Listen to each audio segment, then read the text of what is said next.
제목을 따라합니다. 나는 양의 문이라.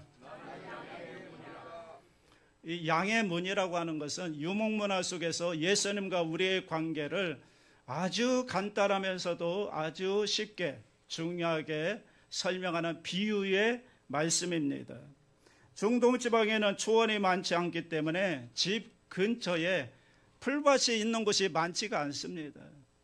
그래서 양들을 데리고 나갔다가 그날 저녁에 돌아오는 일은 쉽지가 않습니다. 왜냐하면 초원이 있는 곳 멀리까지 찾아 나가서 양들을 데리고 나가면 며칠씩 또는 몇 주씩 걸려야만 집으로 돌아올 수가 있기 때문이죠.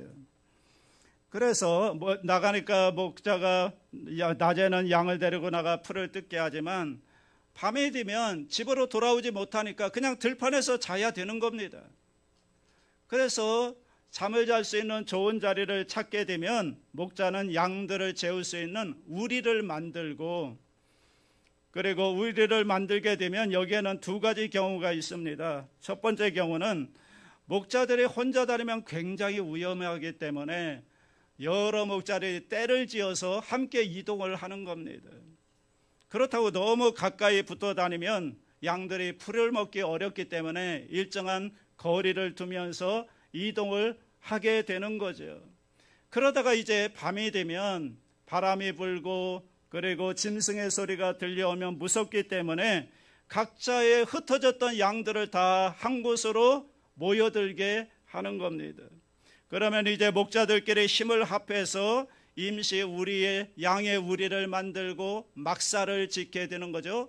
막사에서는 목자들이 자고 우리에서는 여러 각자의 목자들의 그 양들을 다 섞어서 한꺼번에 집어 넣습니다.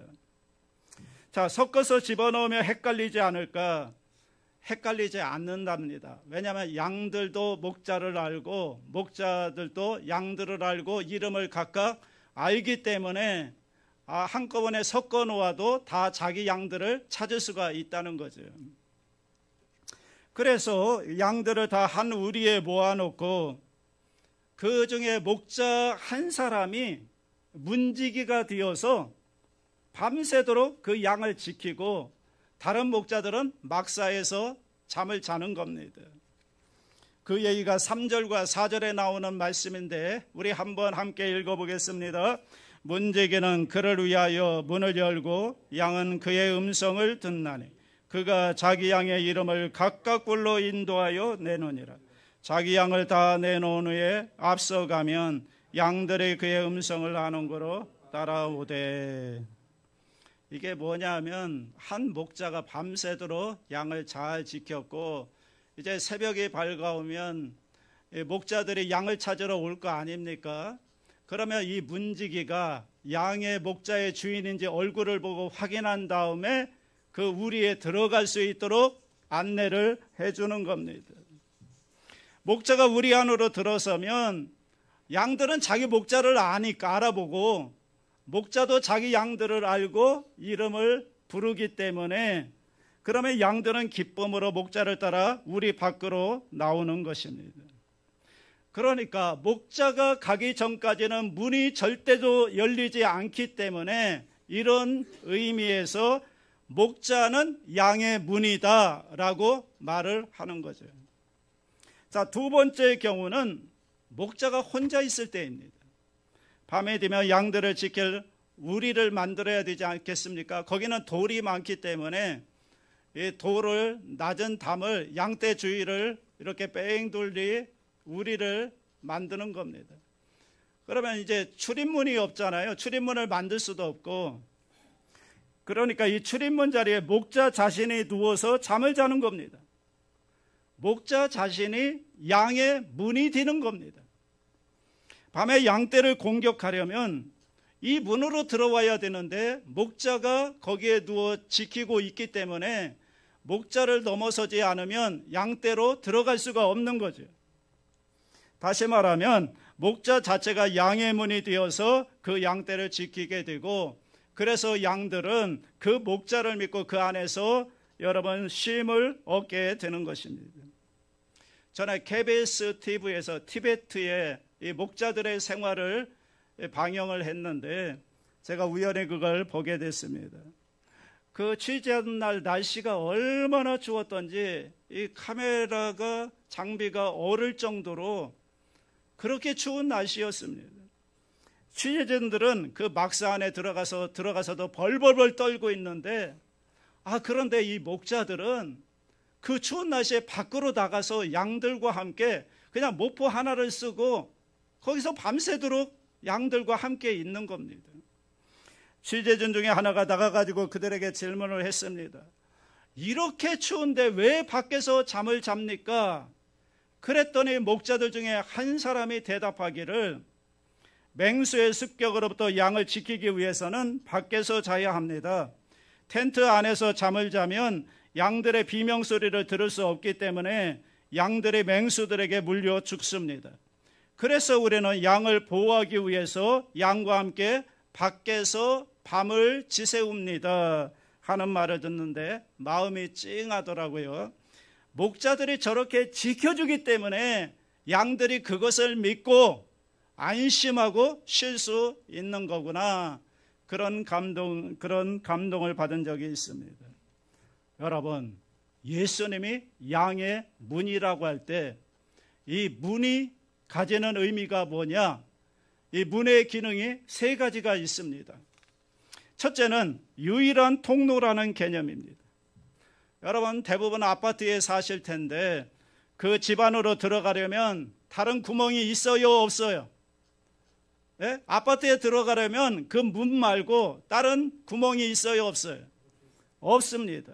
통로는 뭐예요? 오직 문밖에 없어요. 문을 통해서만 안으로 들어갈 수 있다. 그래서 이 문은 유일한 통로라는 거예요. 두 번째는 문은 보호하는 기능을 해줍니다. 밤에 되면 바깥은 춥고 어둡고 위험합니다. 그러나 문 안으로 들어가면 밝고 따뜻하고 안정감을 누릴 수가 있습니다. 그 안에서 자유를 얻고 평안히 안심하고 쉼을 쉴 수가 있는 거죠. 그러니까 바깥과는 또 다른 세계가 문 안에서 이루어지는 것이죠. 세 번째는 문은 아무에게나 열리는 것이 아닙니다. 허락된 가족만 들어갈 수 있고 특별한 초대된 사람만 그 문 안으로 들어갈 수가 있는 거죠. 다른 사람에게는 절대로 열리지 않는 게 문인 것입니다. 이것을 문의 심판성이라고 말합니다. 그리고 문이란 항상 열려 있는 게 아니죠. 때가 되면 닫히게 되는 겁니다. 기회가 있을 때는 열리지만 기회가 지나가면 문은 닫혀버리고 마는 것입니다. 그러므로 예수님이 나는 양의 문이다라고 했을 때 예수님의 말씀의 의미를 이 세 가지를 적용해서 해석하면 어떤 뜻이 되는가? 첫째, 나는 하나님께로 인도하는 유일한 구원의 문이라는 것입니다. 나 외에는 다른 구원의 문이 없다는 것입니다. 오직 예수님이 문이기 때문에 예수님을 통해서만 하나님께로 나아갈 수 있다라는 것입니다. 두 번째, 내 안으로 들어오면 이제부터는 너희는 안전하다는 것입니다. 왜냐하면 내가 너희를 보호하고 지켜주고 너희와 함께 할 것이기 때문에 내 안으로 들어오면 너는 안전하고 그리고 기쁨의 평화와 새로운 세계가 있는 것이다 라고 하는 약속의 말씀인 것입니다. 자, 세 번째, 이 문은 아무에게나 열리는 문이 아니잖아요. 목자에게 속한 양, 너희들에게만 열리는 문이라는 것입니다. 이건 굉장한 특권이기도 하지만 닫히면 다시 열 수가 없는 것입니다. 구원의 문은 특별한 사람에게만 열리는 것이고 이 문이 닫히면 들어갈 수가 없는 것입니다. 구원의 기회가 항상 있는 게 아니라는 거예요. 그렇다면 여러분, 이 양의 문을 이스라엘 사람들은 정통적으로 어떻게 해석을 했는가? 양의 문을 이스라엘 사람들은 이스라엘 국가 자체를 양의 문이라고 생각을 한 것입니다. 그래서 내가 이스라엘 백성이라고 하면은 양의 문을 통과한 사람이라고 생각을 했던 것입니다. 그런데 무조건 이스라엘 백성들이면 다 양의 문을 통과한 거냐? 좁은 의미에서는 아닙니다. 유대교의 율법이 양해문이라고 생각을 했던 것입니다. 그러니까 나는 이스라엘 백성이다. 그리고 더 정확하게 말하면 나는 율법을 사랑하고 믿고 순종하는 사람이다. 이 사람이 바로 양해문을 통과한 사람이라고 인식을 했던 것입니다. 그렇다면 여러분, 오늘날에 있어서 양해문은 뭘까요? 많은 사람들이 교회에 자기 이름이 등록된 것, 즉 교회에 다니는 사람, 교회에 이름이 등록된 사람, 이 사람이 양해문을 통과한 사람이라고 생각을 하는 겁니다. 그런데 더 협소하게 말한다면 여러분, 교회 이름이 등록된다고 해서 다 주님의 양떼일까요? 교회 이름이 등록되었다고 해서 다 주님의 양입니까? 그럴 확률이 높지만 전부 다 양해문을 통과한 사람은 아닐 수가 있다라는 것이죠.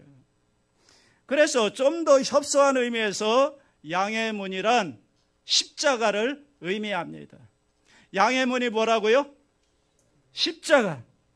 예수 그리스도의 십자가 사건을 통과한 사람, 이 사람이 바로 양해문을 통과한 사람이다라고 보는 거죠. 즉 예수님의 십자가 사건을 나를 위한 사건이라고 믿는 사람, 이 예수 그리스도의 십자가 사건을 통과한 사람, 이 사람이 바로 양해문을 통과한 사람이다. 왜 그런가 하면 요한복음 10장에 보시면 예수님께서 나는 양들을 위하여 목숨을 버린다는 말을 3번이나 강조합니다. 양들을 위하여 목숨을 버린다는 게 무슨 말입니까? 십자가에 죽겠다는 말 아닙니까? 그래서 십자가를 통과한 사람만이 양해문을 통과한 사람이다, 이렇게 해석을 하는 것이죠. 여러분, 십자가를 딱 보시면 아무것도 아닌 것 같지만 저 십자가가 양해문이라고 한번 생각을 해보십시오. 교회에 오는 것으로 다가 아니라 교회에 와서 십자가라고 하는 양해문을 열고 들어가면 거기에 구원의 새로운 은혜, 하나님 나라가 열리게 되는 것입니다. 그래서 양해문을 통과한 자에게는 새로운 구원의 문이 열리는 것이고, 그렇지 않고 양해문 바깥에 있는 사람들은 저 십자가 안으로 들어가야 하는 과제가 남아있게 되는 것입니다. 자, 오늘 8절 말씀을 한번 읽어보겠습니다. 8절 시작. 나보다 먼저 온 자는 다 절도요 강도니 양들이 듣지 아니하였느니라. 여러분, 여기서 예수님보다 먼저 온 자들이 누구일까요? 자, 예수님보다 먼저 온 자들이 누구예요? 모세와 여러 선지자들과 침례 요한을 말하는 걸까요? 아닙니다. 그런 분들이 도적이고 강도일 리가 없잖아요. 그들은 예수님의 오심을 예언했고 메시아의 오심을 갈망했던 사람들이에요.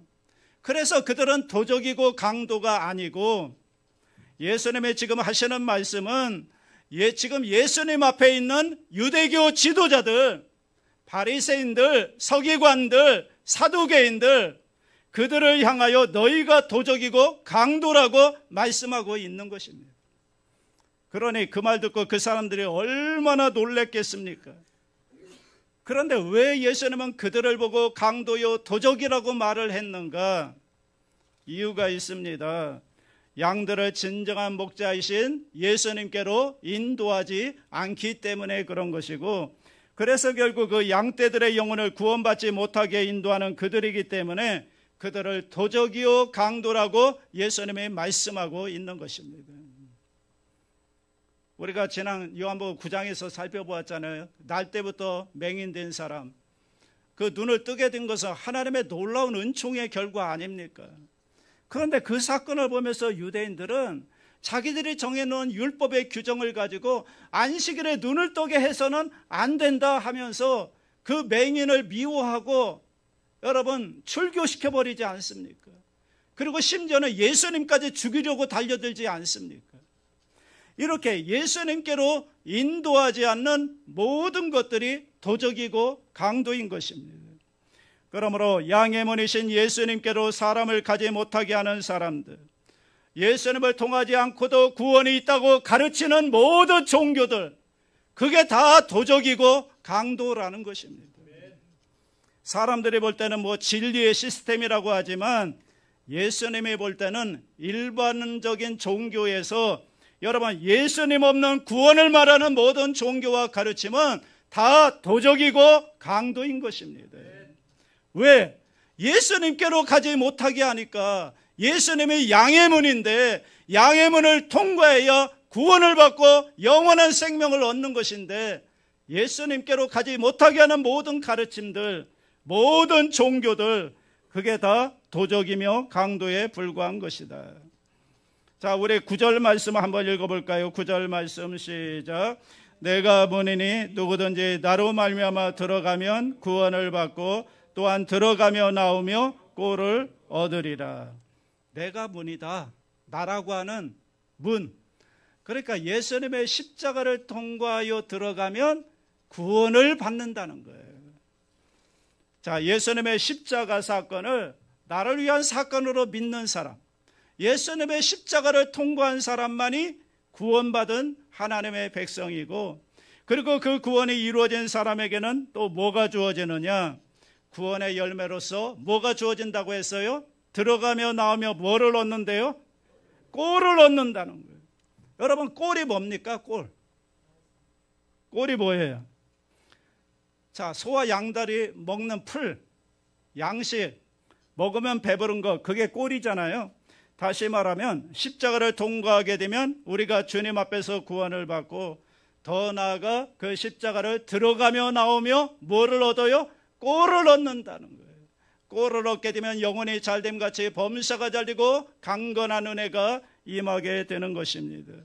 여기 들어가며 나오며 라는 말을 하는데, 들어가며 나오며 이게 무슨 말일까요? 우리 몸은 항상 세상에 있잖아요. 그런데 어떻게 십자가를 통과하여 들어갈 수가 있고 나올 수가 있을까요? 들어가며 나온다는 말이 뭘까요? 우리 몸이 아니잖아요. 우리 몸은 여기에 있잖아요. 어떻게 십자가 안으로 들어갑니까? 우리 몸에 십자가로 쏙 들어갔다가 쏙 나옵니까? 아니잖아요. 그러면 들어가며 나온다는 것은 뭘 말하는가? 그것은 우리의 마음을 말하는 것입니다. 십자가를 통하여 우리의 마음이 십자가 안으로 들어갑니다. 예수님을 통하여 십자가 안으로 들어가서 우리의 마음이 하나님을 만나게 되는 것이죠. 그때 감격이 있는 거죠. 십자가를 향해 들어갈 때 내가 하나님의 자녀가 되었구나. 나 같은 죄인에게 십자가의 은혜로 구원을 베풀어 주셨구나. 이 감격을 가지고 십자가 안으로 들어가서 하나님을 만나게 되는 거죠. 그런데 우리 마음이 항상 거기만 가 있을 수는 없잖아요. 왜냐하면 우리의 몸이 세상에 있기 때문에 십자가 안에 들어갔다가 이제 우리 몸과 이 마음이 합쳐야 되잖아요. 그래서 이 땅에 십자가 앞에서 나오게 되는데 나오면서 꼴을 얻는다, 그렇게 말하는 것입니다. 저는 여러분이 오늘 예배드리러 나오셨는데 몸이 나오셨잖아요. 몸만 교회에 나오는 것으로 끝나는 것이 아니라 여러분의 마음이 저 십자가, 양의 문이신 저 십자가를 통과하여 하나님께로 나아가야 하는 것입니다. 몸만 와서 앉아있다고 다 끝난 게 아니에요. 여러분의 마음이 저 십자가를 통과하여 하나님께 나아가서 하나님을 만나야 되는 거예요. 그래서 우리의 마음이 하나님으로 채워져야 되는 거예요. 그때 감격을 가지고, 그죠? 나 같은 죄인 자녀 삼아주신 거 감격하면서 그 구원의 은혜를 찬양하면서 하나님 앞에 나아가게 되는 것이죠. 그리고 이제 들어갔으면 나오면서는 주님이 주시는 약속과 은혜와 기쁨을 가지고 이제는 이 세상으로 나아가서 하나님의 백성답게 살아갈 능력을 공급받고 나아가는 것입니다. 그게 나오면서 받는 꼴이라는 거예요. 그래서 십자가를 통과하면 구원을 받고 구원과 함께 우리의 일상생활 속에서 여러분 십자가를 통과하여 들어가고 나올 때마다 우리 삶에 필요한 모든 꼴을 얻게 된다는 말씀을 하고 있는 것입니다. 이것이 예수님의 양들이 누리는 은혜라는 것입니다. 그 다음에 10절 말씀 읽어봅니다. 10절 말씀 시작. 도둑이 오는 것은 도둑질하고 죽이고 멸망시키라는 것뿐이요 내가 온 것은 양으로 생명을 얻게 하고 더 풍성히 얻게 하려는 것이라. 자, 예수님이 오신 이유가 뭐예요? 예수님이 오신 이유, 자, 1차적 목적은 양되는 우리가 영원한 생명을 얻게 하려고. 그런데 그것으로 끝이 아니랬죠. 그 다음에 뭐예요? 더 풍성한 삶을 살게 하기 위한 것이다. 여러분, 더 풍성한 삶이란 무엇일까요? 풍성한 삶. 예수를 믿었기 때문에 예수님이 주시는 축복을 누려서 세상에서 다른 사람보다 더 잘 살게 되는 것, 그것만이 풍성한 삶일까요? 아닙니다. 그것은 풍성한 삶의 지극히 일부를 말하는 것이고요. 진정한 풍성한 삶이란 뭐냐? 나 자신이 되는 것. 이게 풍성한 삶의 정의입니다. 자, 풍성한 삶이 뭐라고요? 자기 자신이 되는 거예요. 따라합니다. 자기 자신이 되는 것. 여러분, 나를 창조하신 하나님의 목적에 맞는 삶을 살아야 되는 거 아니겠습니까? 그죠? 그래서 창조의 목적에 합당한 삶, 이게 바로 풍성한 삶의 정의이고, 다른 말로 말하면 내게 주신 소명을 완수하는 삶, 이게 풍성한 삶의 내용인 것입니다. 자, 왜 이 시대에 많은 사람들이 그렇게 엄청난 물질의 축복을 누리면서도 왜 마음이 허전하고 왜 마음이 텅 빈 것 같은 그런 고통 가운데 살아가느냐?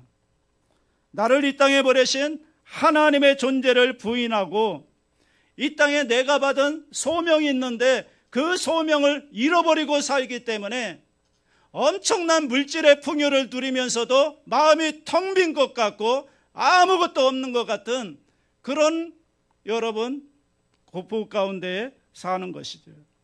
그러니까 내가 누군지 모르는 것이고 내가 어디에서 와서 왜 살며 무엇을 하며 살아야 되는지를 모르기 때문에 그런 것이죠. 그야말로 영생도 없고 풍성한 삶도 없는 각박한 삶 속에서 물질적 풍요만을 따라가기 때문에 다 가진 것 같아도 아무것도 없는 텅 빈 그런 인생을 살 수밖에 없는 것이 그렇다는 것입니다. 자기 존재의 목적과 가치를 잃었기 때문에 그런 것이죠. 그러므로 우리는 예수님을 통해서 영원한 생명 구원을 얻고 우리를 향하신 하나님의 뜻이 뭔가를 찾아서 그 목적에 합당한 풍성한 삶을 살아야 될 줄로 믿습니다. 그런데 이것을 방해하는 존재가 있다는 거죠. 그게 10절에 나오죠. 10절에 보시면 도둑이 오는 것은 도둑질하고 죽이고 멸망시키려는 것뿐이에요. 여러분, 도둑이 뭘까요? 도둑. 자, 도둑. 첫째는 마귀겠죠. 마귀가 온 것은 우리를 도둑질하고 죽이고 멸망시키려고 온 것입니다.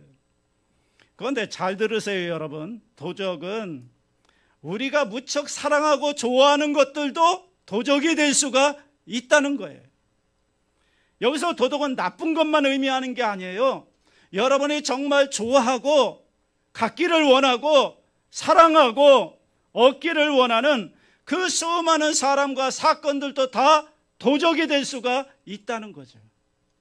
왜냐하면 우리 마음을 하나님께로 두어야 되는데 하늘에서 우리 마음을 끌어내려서 이 세상에 몰두하게 만들고 하나님을 바라보지 못하게 만드는 그 모든 것들, 그게 다 도적이 될 수가 있는 거죠. 그래서 우리의 생명을 도둑질당하고 죽게 되고 멸망에 이르게 되는 거죠. 그러니까 우리 마음을 하나님을 바라보지 못하게 하는 모든 것들, 마귀든지 이 세상에 여러분이 원하는 것들, 좋아하는 것들, 사랑하는 것들이 그것 때문에 하나님을 바라보지 못하게 하고 이 세상에만 몰두하게 만든다면 그것은 뭡니까? 도적이라는 거예요. 그러므로 풍성한 삶을 위해서는 이런 도둑들을 끊어내야 한다는 거예요. 도둑들을 끊어내야 우리가 진짜 하나님의 창조하신 목적에 맞는 삶을 살 수가 있는 것이죠. 그게 풍성한 삶이라는 거예요. 여러분, 세상에는 문이 참 많습니다. 저 문으로 한번 들어가면 정말 소원이 없을 텐데 그런 분들이 많을 것입니다. 뭐 출세의 문이라든가 등용의 문이라든가 명예의 문이라든가 명예의 전당이라든가 수많은 분들이 있습니다. 종교적으로도 수많은 분들이 있습니다. 자기의 의와 도덕과 율법을 통해서 하나님께 나아갈 수 있다고 하는 그런 수많은 것들이 다 뭐냐? 가짜 문이라는 거예요. 그러나 오늘 성경은 분명히 말씀합니다. 진정한 문은 양의 문이신 예수 그리스도밖에 없다고 분명하게 말씀하고 있습니다. 여러분, 이 세상에 어떤 좋은 문을 다 통과했다 할지라도 여러분의 양의 문이신 예수님을 통과하고 십자가를 통과하지 않는다면 구원을 받을 수 없고 영생과 풍성한 은혜를 누릴 수가 없는 것입니다. 오직 이 문으로 들어와서 생명을 얻고 또 들어가며 나오며 꼴을 얻는 삶이야말로 풍성한 삶이고 진정한 삶이고 하나님이 기뻐하시는 삶인 줄로 믿습니다. 지금까지 여러분은 많은 문을 통과해서 여기까지 오신 줄로 압니다. 그러나 정말 나는 양의 문이신 예수님을 통과했는가? 나는 정말 예수 그리스도의 십자가 사건을 통과해서 구원받은 사람인가? 그리고 십자가를 들어가며 나오며 나는 꼴을 얻고 있는가? 그렇게 물으시면서 그런 삶을 살기로 몸부림친다면 우리의 인생은 후회 없는, 정말 후회 없는 축복의 인생, 풍성한 삶이 될 줄로 믿습니다. 이 은혜가 우리 모두에게 가득하시기를 축원합니다. 기도하겠습니다.